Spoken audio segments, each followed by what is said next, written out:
அன்னை அபிராமி நேஷனல் பள்ளியின் ஆண்டு விழா நடைபெற்றது. இந்த விழாவில் துணை ஆட்சியர் பாலு என்கிற பக்கிரிசாமி முதன்மை விருந்தினராக கலந்து கொண்டு நிகழ்ச்சியினை சிறப்பித்தார்.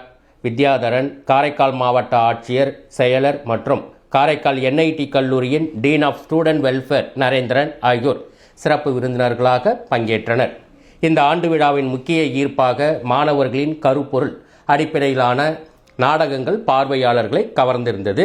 விவசாயம் என்ற கருப்பொருளில் உழவர்களின் உழைப்பு மற்றும் மண்ணின் பெருமை அழகாக மேடையில் வெளிப்படுத்தப்பட்டது.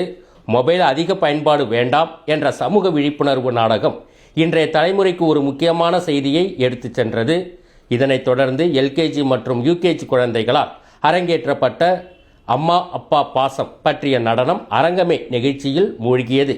விழாவில் உரையாற்றிய முதன்மை விருந்தினர்கள் எந்த சூழ்நிலையிலும் பிரசன்ஸ் ஆஃப் மைண்டை காக்க வேண்டும், ஒவ்வொரு செயலையும் ரசித்து செய்யும் பொழுது அந்த செயல் சிறப்பானதாக இருக்கும் என்றும், பெற்றோருக்கு மரியாதை கொடுக்க வேண்டும், அவர்கள் கூறும் நல்ல அறிவுரைகளை கவனமாக கேட்டு பின்பற்ற வேண்டும் என்ற வாழ்க்கை பாடங்களை மாணவர்களுக்கு எடுத்துரைத்தனர்.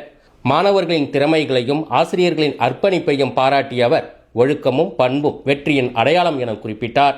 அன்னை அபிராமி கல்வி குழுமத்தின் தலைவர் மாரியப்பன் தலைமை வழிகாட்டுதலிலும், பள்ளி முதல்வர் நித்யா முரளிதாஸ் மற்றும் ஆசிரியர்களின் ஒருங்கிணைந்த முயற்சியிலும் சிறப்பாக நடைபெற்றது. பெற்றோர் மற்றும் பொதுமக்கள் ஏராளமானோர் கலந்து கொண்டு விழாவை கொண்டாடினர்.